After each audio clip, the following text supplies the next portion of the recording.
ராதிகா கிட்ட அவங்க அம்மா சொல்லிட்டு இருக்காங்க, நான் டெய்லி சமைக்கிறேன்டி, ஆனால் உங்கள் மாமியார் சாப்பிட்றதே இல்லை அப்படின்னு சொல்லிட்டு. இப்போ என்னை என்னம்மா பண்ண சொல்கிற, விடுமா அப்படின்னு ராதிகா சொல்லிகிட்டே இருக்காங்க. அதுக்குள்ளே பெல் அடிக்கிறாங்க.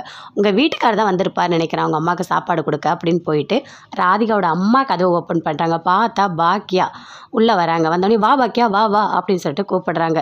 வா உள்ளே வந்து உட்காரு அப்படின்னு ஈஸ்வரி கூட்டிகிட்டு போகிறாங்க. இல்லை அத்தை, நீங்கள் தான் சாப்பாடு கொண்டு வர சொன்னீங்களா, அதான் நான் எடுத்துகிட்டு வந்தேன் அப்படின்னு சொல்கிறாங்க.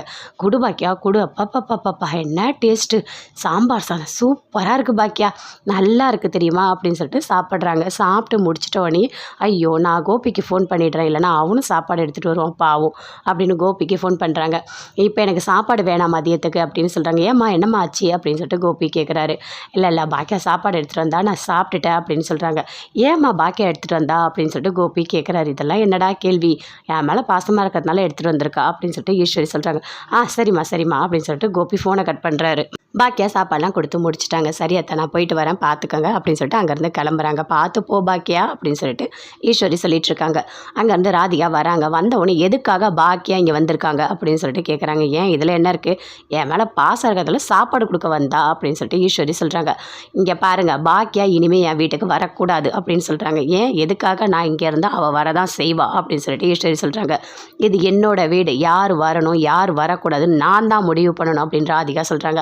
இது நல்ல கதையாக இருக்கே. ஆமாம், அன்றைக்கி நீ பொட்டியை தூக்கிட்டு வந்தல எங்கள் வீட்டுக்கு, அப்போ பாக்கியா உன்னை உள்ளே விட்டாலே மாதக்கணக்கில் இல்லை இருந்த நீ, அப்போல்லாம் உன்னை வெளியே போகவே சொல்லலை, இது நான் புதுசாக சொல்லிகிட்ருக்கேன் அப்படின்னு ஈஸ்வரி சொல்கிறாங்க.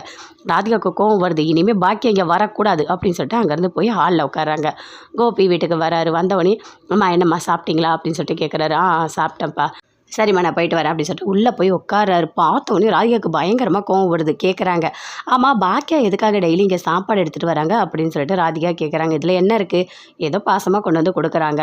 இல்லை நீங்கள் தானே கொண்டு வந்து கொடுக்குறீங்க, அப்புறம் என்ன அப்படின்னு ராதிகா கேட்குறாங்க. இல்லை எப்போ எல்லா வேலையும் விட்டுட்டு என்னால் வந்துட்டு போயிட்டு இருக்க முடியுமா, இப்போ என்ன உனக்கு பிரச்சனை, நீயும் எங்கள் அம்மாவை நல்லா பார்த்துக்க மாட்டேன், பாக்கியாவும் ஒன்று பார்த்துக்கக்கூடாது அதானே அப்படின்னு சொல்லிட்டு கோபி பயங்கரமாக கோவப்படுறாரு.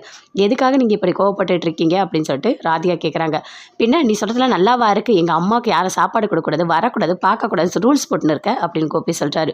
நான் எதுவுமே சொல்லலை, எல்லாரும் வரலாம், ஆனால் பாக்கியா மட்டும் வரக்கூடாது அப்படின்னு ராதிகா சொல்கிறாங்க. இங்கே பாரு ராதிகா, முன்னாடிலாம் நீ நல்லா தான் இருந்த, இப்போ தான் உங்கள் அம்மா பேச்சை கேட்டு இந்த மாதிரி மாறிட்ட அப்படின்னு கோபி சொல்கிறாரு. நானாக மாறிட்டேன், நீங்கள் தான் மாறிட்டீங்க, எப்போ பார்த்தாலும் அம்மா அம்மா அம்மான்னு சொல்லிட்டு இருக்கீங்க அப்படின்னு சொல்லிட்டு ராதிகா பயங்கர கோபமாக கத்துறாங்க. வீட்டில் நல்லா தூங்கிட்டுருக்காங்க. இனியா பக்கத்தில் பாக்கியா அப்படியே உட்காந்துட்டே இருக்காங்க. அப்படியே பார்க்குறாங்க. பார்த்துட்டு அப்படியே யோசிக்கிறாங்க. எல்லாத்தையுமே யோசித்து பார்க்குறாங்க. இனியா ப்ரைஸ் வாங்கினது, நல்லா படித்தது எல்லாத்தையுமே யோசிக்கிறாங்க. இனியா அப்படின்னு சொல்லிட்டு எழுப்புறாங்க. என்னம்மா ஹாப்பி பர்த்டே, மணி 12 ஆகுது பாரு அப்படின்னு சொல்லிட்டு பாக்கியா சொல்கிறாங்க. அதுக்குள்ளே டோரை ஓப்பன் பண்ணி எல்லாருமே வராங்க. ஏடியில் எல்லாருமே வராங்க. உள்ளே வந்தோடனே அழகாக ஹாப்பி பர்த்டேன்னு சொல்லிட்டு எல்லாருமே விஷ் பண்ணுறாங்க. விஷ் பண்ணிவிட்டு எல்லாருமே ஒவ்வொருத்தவங்க அவங்களோட கிஃப்டெல்லாம் கொடுக்குறாங்க. எல்லாருமே விஷ் பண்ணுறாங்க. விஷ் பண்ணிவிட்டு அங்கேருந்து போகிறாங்க. அப்போ பாக்கியா சொல்கிறாங்க, இங்கே பாரு இனியா, உனக்குன்னு ஒரு அடையாளம் இருக்கணும், நீ பவராக இருக்கணும், புரியுதா, எந்த சூழ்நிலைனாலும் வரும், ஆனால் அது எல்லாத்துலேயும் விட நீ நல்லா படிக்கணும், நல்ல ஒரு வேலைக்கு போகணும், நீ நல்லா இருக்கணும் அப்படின்னு பாக்கியா சொல்கிறாங்க. அம்மா அதெல்லாம் நான் கரெக்டாக செய்வேம்மா, நீ எதுக்குமா கவலைப்பட்டுட்டு இருக்க அப்படின்னு சொல்லிட்டு இனியா சொல்கிறாங்க. சரிம்மா நீ பண்ணுவேன்னு எனக்கு தெரியும், இருந்தாலும் சொல்கிறேன்.